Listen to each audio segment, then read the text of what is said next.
Ayan po. Wala na po yung kubo namin. Natangay na.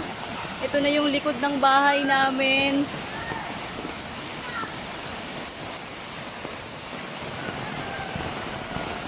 Thank you Lord at kahit pa paano may natira pa po sa bahay. Ito na yung hagdan papunta sa kubo. Wala na yung kubo. Yan yung mga saging namin sa tawid. Wala nang natira.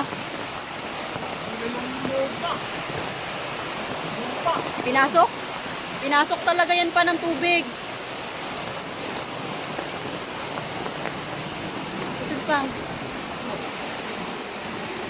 Hallelujah Lord Jesus.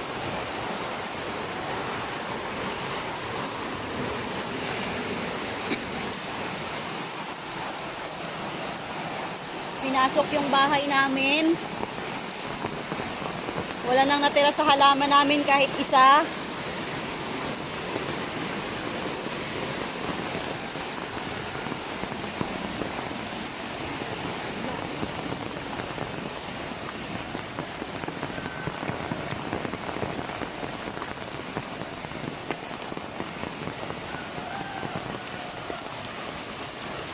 Thank you Lord at kahit papano ay okay naman kami.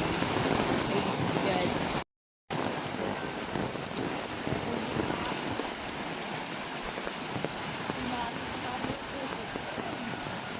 Wala na yung tubo. Hagdan na lang yung natira.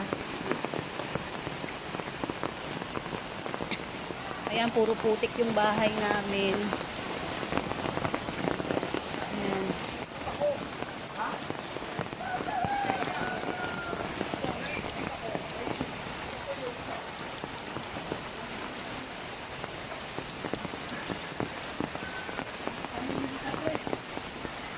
Time check.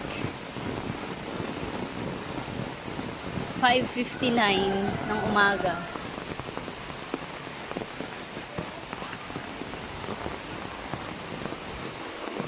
Wala na yung host namin. Wala nang natira. Yung bahay ni Mother.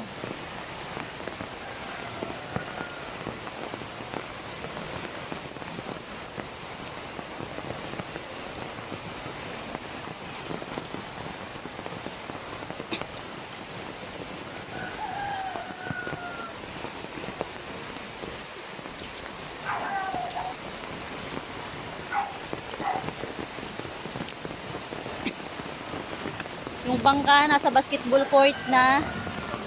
Yung court namin ayan na natumba. Yung ring.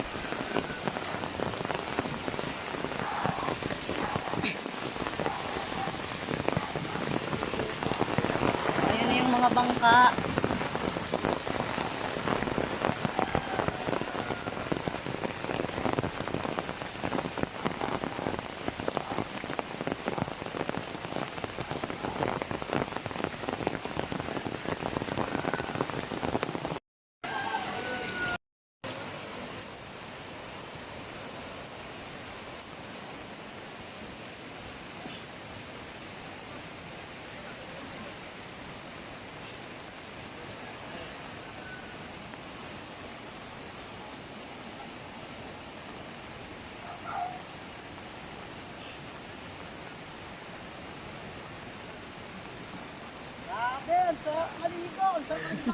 Dalig!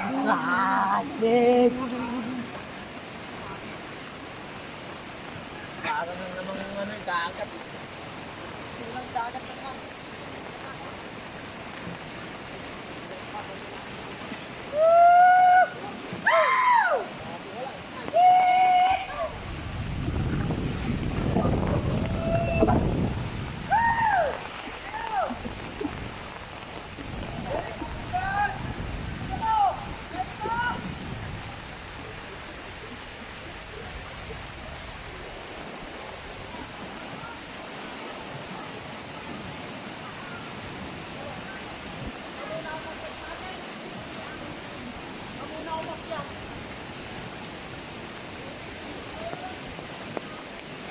Putik ma.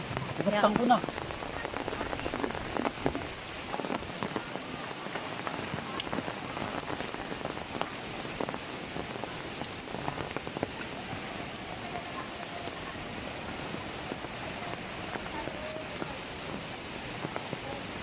yung bahay papunta kay Tita Mother. Ayan yung bahay namin.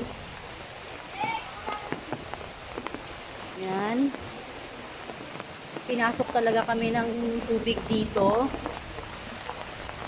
Ayan.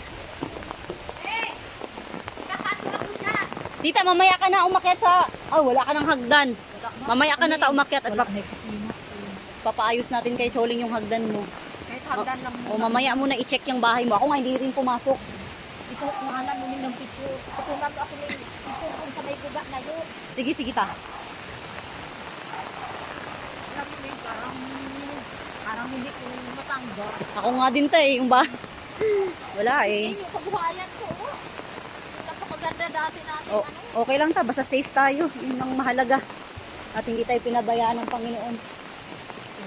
Ay, doon sa nakatira ka. Ano lang yan, maibabalik natin yan.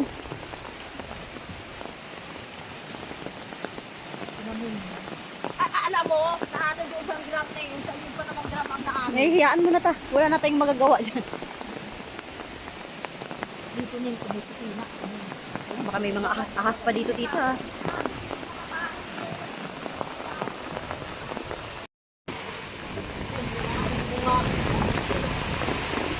Ang lalaki ng truso pa oh.